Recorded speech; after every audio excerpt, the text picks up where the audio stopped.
యది మామ ప్రతీకారం శస్త్రం శస్త్రపాణయః ధార్తరాష్ట్రారణే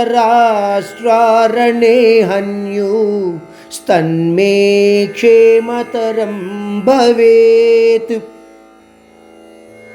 నేను ఇంకా యుద్ధము చేయదలుచుకోలేదు అన్న విషయాన్ని ఖరాఖండిగా చెప్పినట్లు మనకు ఈ శ్లోకము ద్వారా అనిపిస్తుంది.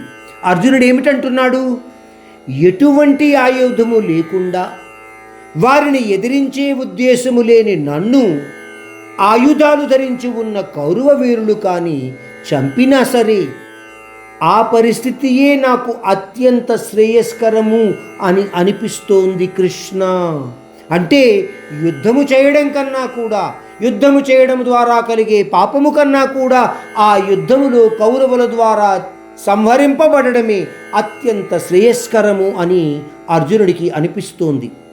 అర్జునుడు అనుకుంటున్నది ఏమిటంటే, ఇక్కడ తాను యుద్ధము చేయకపోతే తన ద్వారా ఎటువంటి పాపము జరగదు కాబట్టి తనకు ఎటువంటి పాపము అంటదు.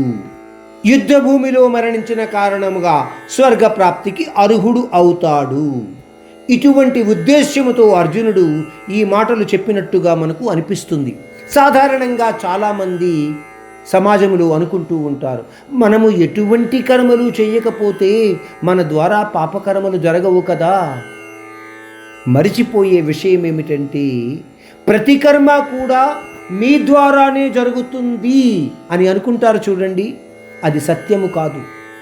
అనేక పరిస్థితుల కారణంగా, ప్రకృతిలోని ప్రభావాల కారణంగా కూడా అనేక కర్మలు జరుగుతూ ఉంటాయి.